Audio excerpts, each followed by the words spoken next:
On donne la parole au professeur Damien Bonnet pour nous parler de la génétique et des cardiopathies. Et on remercie le professeur Damien Bonnet pour son soutien pour la cardiologie en général au Maroc. À vous la parole. Merci beaucoup. Je suis toujours honoré d'être invité, même si ça fait de nombreuses décennies que je le suis. Et je suis toujours ému de votre accueil, de votre chaleur humaine et de votre générosité. Et j'espère être réinvité.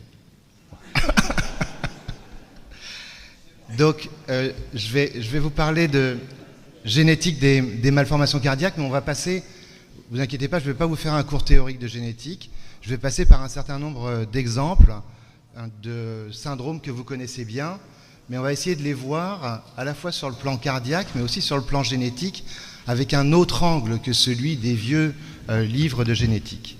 Alors, est-ce que c'est important, la génétique dans les malformations cardiaques? Bon, les malformations cardiaques, leur fréquence, vous l'avez rappelé là, un petit peu moins d'1%. Et si vous regardez, eh bien, environ 28% dans cette étude, à peu près un tiers des enfants, ou entre un quart et un tiers des enfants, a des anomalies associées qui peuvent s'intégrer dans un syndrome. Et si on regarde la base de données qui s'appelle OMIM, sa base de données de syndrome, il y a un peu plus de 600 entrées de syndromes dans lesquelles il y a une malformation cardiaque associée. Parfois simple, parfois complexe. La deuxième raison pour laquelle il y a un certain intérêt à connaître un petit peu de génétique dans les malformations cardiaques, et c'est parce que les patients qui ont des malformations même complexes vivent aujourd'hui jusqu'à l'âge adulte, c'est-à-dire jusqu'à l'âge de la reproduction, et vont, pour un certain nombre d'entre eux, demander « docteur, est-ce que ça risque de recommencer pour mon enfant ?» Donc, on ne va pas parler de ça précisément aujourd'hui, mais c'est pour vous dire que c'est un sujet un peu plus prégnant qu'il ne pouvait l'être il y a une trentaine d'années. Avant de commencer par la génétique, qui est une des causes de malformations cardiaques, eh bien, il y a des causes qui sont aussi environnementales. Comme vous le savez, c'est un mélange, comme dans beaucoup de maladies, comme dans beaucoup de maladies malformatives aussi. Il y a un mélange entre l'environnement et l'hérédité. Et on pourrait faire de l'évo-dévo, c'est-à-dire évolution-développement aujourd'hui. Mais c'est juste pour citer ça, et vous verrez qu'à la fin de mon topo, ça reviendra un petit peu quand même. Les facteurs de risque qui sont connus et très bien connus aujourd'hui pour les malformations cardiaques, eh bien, il y a certains facteurs de risque environnementaux, certains pesticides dans certaines régions. Il n'y en a pas beaucoup en Europe qui soient toxiques pour le cœur. L'alcool, très important bien sûr, le tabac aussi, certaines drogues, certains médicaments, et puis certains virus comme par exemple la rubéole qui va donner des embryophétopathies rubéoliques avec des atteintes cardiaques.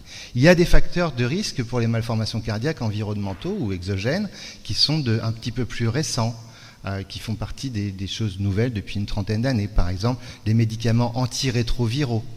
C'est important pour une région comme certaines régions africaines. Et puis pour les États-Unis, par exemple, l'obésité maternelle, facteur de risque majeur de malformation cardiaque, l'obésité maternelle. Donc ça, c'est l'environnement. On n'en parle pas aujourd'hui. Ce dont on va parler, c'est de ça, c'est-à-dire des syndromes que vous connaissez bien. Et je pense que dans la salle, il y a des pédiatres. Très rapidement, vous pourriez me dire les noms de chacun des syndromes. On va commencer par celui-là. Il est assez facile. Donc celui-là, on le connaît bien, c'est le plus fréquent. Il faut savoir que pour un cardiopédiatre, la trisomie 21, c'est 10% de notre clientèle. C'est 10% de notre clientèle.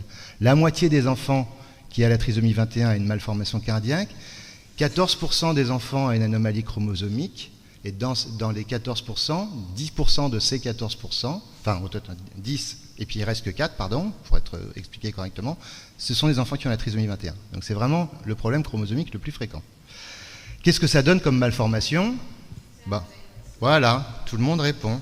Des anomalies de l'acceptation atrioventriculaire qui vont donner des canaux atrioventriculaires, c'est-à-dire qu'au lieu d'avoir, vous voyez sur l'image de gauche ici, mais j'ai pas de petite flèche, aussi j'en ai une, pardon, c'est-à-dire cette séparation entre l'oreillette droite et le ventricule gauche, eh bien les valves sont alignées et on peut avoir des communications entre les oreillettes de type ostium primum et des CIV de type CIV d'admission dans des formes complètes ici ou partielles avec seulement l'ostium primum ou partielles avec seulement la CIV, et ça donne, je montre cette image juste pour les cardiologues, cette image très caractéristique d'une seule valve avec ce cloaque central fait de la CIA ostium primum et de la CIV d'admission.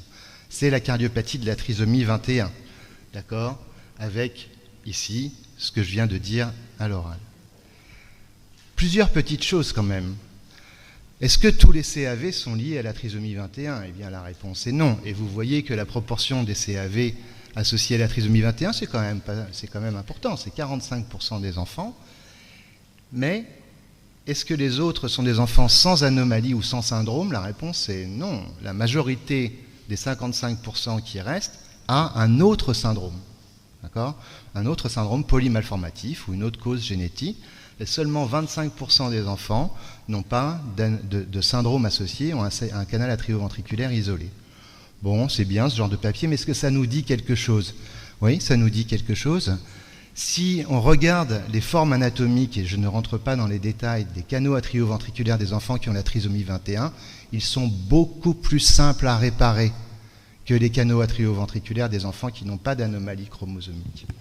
Et donc on voit tout de suite que quand on fait par exemple du conseil prénatal et qu'on n'a pas d'information génétique, l'anatomie va nous donner une indication pronostique cardiaque, mais si on rajoute la trisomie 21, on va être beaucoup plus optimiste sur la réparabilité. Alors qu'au contraire, si on enlève la trisomie 21, on va être moins optimiste sur la réparabilité et ça se confirme au quotidien. Ça, c'est un aspect pratique. La deuxième chose, c'est que vous avez tous répondu CAV. Est-ce que le canal atrioventriculaire, c'est la cardiopathie de la trisomie 21 partout dans le monde? La fréquence de la trisomie 21, c'est la même chose partout dans le monde.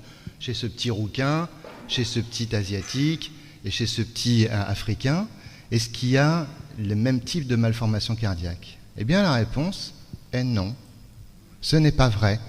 Si on regarde cette table, elle est un petit peu compliquée, mais je surligne ce qui est important. La première des choses, c'est que vous voyez que ce sont des odds ratios, hein. Vous voyez que les malformations cardiaques ici, c'est CAV, les deux premières colonnes sont des CAV, CIA, CIV. Vous voyez que les filles ont plus de CAV que les garçons. D'accord? Donc le chromosome X, c'est pas le chromosome 21, mais ça va changer le type de cardiopathie. Et puis la deuxième chose, quand on a la peau noire, on a plus de CAV que de communication interventriculaire. Et à l'inverse, vous voyez que quand on est d'origine asiatique, on a moins de CAV que les gens caucasiens ou avec la peau blanche. Qu'est-ce que ça veut dire, ça?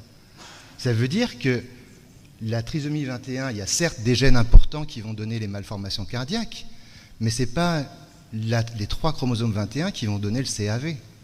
C'est les 3 chromosomes 21 dans un fond génétique, c'est-à-dire avec l'ensemble du génome.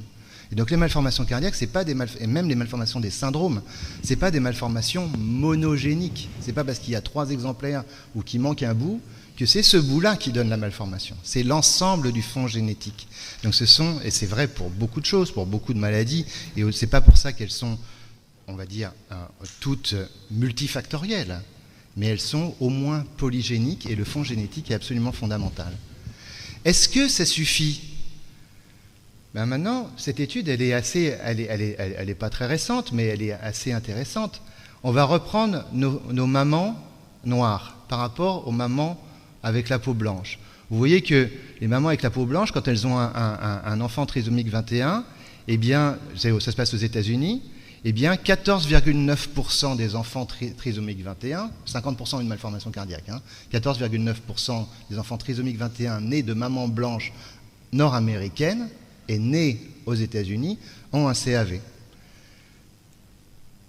Si les patientes, les mamans sont noires et qu'elles sont nées aux États-Unis, 19,8%. C'est pas différent de ça. Mais par contre, si elles sont nées en Afrique, c'est beaucoup, beaucoup plus élevé. D'accord? Donc, qu'est-ce que ça veut dire, ça?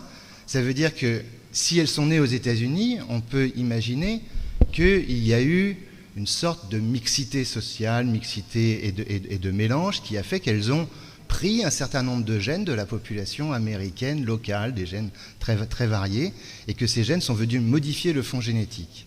Mais on peut aussi penser qu'il y a un aspect environnemental en plus. D'accord ? Donc, il y a la trisomie 21, tous les autres gènes du génome, et je vais vous montrer que c'est peut-être pas tous, et ensuite l'environnement. Et vous voyez que c'est à l'inverse, mais un petit peu en miroir, pour les hispaniques, c'est dans l'autre sens, puisque les hispaniques, c'est que celles qui sont nées autre part qu'aux États-Unis, eh bien c'est moins de CAV. D'accord ? Je vous ai montré pour les Asiatiques. Et donc, il y a un certain nombre d'études où on peut regarder ce qu'on appelle le fond génétique, et on va voir que les patients noirs qui ont un canal atrioventriculaire ont une plus grande proportion de gènes ancestraux qui viennent de populations qui vivent encore en Afrique. D'accord ? Mais que les Afro-Américains qui sont là depuis beaucoup plus longtemps, eh bien, ont mélangé leurs gènes avec la population locale. D'accord ? Donc, qu'est-ce que c'est la trisomie 21 ? Qu'est-ce que c'est les cardiopathies de la trisomie 21 ? Quand on n'a pas de trisomie 21, qu'on est eusomique avec une cardiopathie congénitale, il faut plusieurs gènes pour franchir le seuil qui va donner une cardiopathie. Les maladies sont le plus souvent polygéniques. Quand on a la trisomie 21, ça ne suffit pas d'avoir 3 chromosomes 21 pour avoir une cardiopathie. Il faut des modificateurs qui sont ailleurs dans le génome. Et ça, c'est pas vrai uniquement pour le cœur. C'est vrai aussi pour beaucoup d'autres symptômes, soit congénitaux, soit apparaissant au cours de la vie, dans la trisomie 21, que ce soit le retard mental, l'hypertension artérielle, ou par exemple les problèmes gastro-intestinaux comme la constipation ou des formes particulières de maladie de Hirschsprung. Est-ce qu'on peut trouver ces gènes ? Oui, on peut le faire.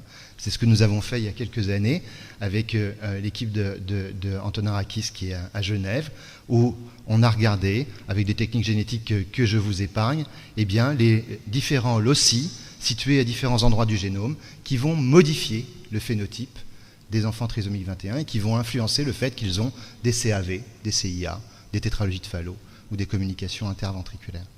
D'accord ? Donc on peut regarder les syndromes autrement que comme 3 chromosomes 21 va donner la malformation. Il y a d'autres choses et il y a aujourd'hui les instruments de la génétique nous permettent de faire ça de façon différente. Très bien. Donc c'est une jeune fille, on voit que c'est un visage féminin. On voit qu'elle a effectivement le pterygium coli, puis une petite obliquité des fentes palpébrales. Donc effectivement, c'est une anomalie classique. Si je vous avais montré ça, vous auriez aussi fait le diagnostic, même si ce syndrome n'est pas spécifique du syndrome de Turner. Le syndrome de Bonneville-Ulrich chez une petite fille doit faire penser à cela. On voit cette fois-ci de dos l'implantation linéaire et basse des cheveux sur la nuque, donc qui évoque le syndrome de Turner. Et donc ce syndrome de Turner, je vous montre juste après les éléments que vous connaissez, donc effectivement cette infertilité, les malformations rénales, il n'y a pas les malformations des membres décrites correctement sur cette diapositive. Et pour le cœur, eh bien la cardiopathies, c'est la coarctation et la bicuspidie aortique, c'est ce qu'on enseigne. Le syndrome de Turner, il faut se méfier de la coarctation néonatale. Donc quand on a une petite fille avec une coarctation et que le phénotype n'est pas évident, on peut proposer de faire un karyotype pour rechercher s'il manque un chromosome X, mais je vous rappelle quand même que ça doit être une analyse génétique parfois un petit peu plus complexe parce qu'il y a de très grandes variations des anomalies du chromosome X qui vont donner le syndrome de Turner et qui ont aussi un lien avec les malformations.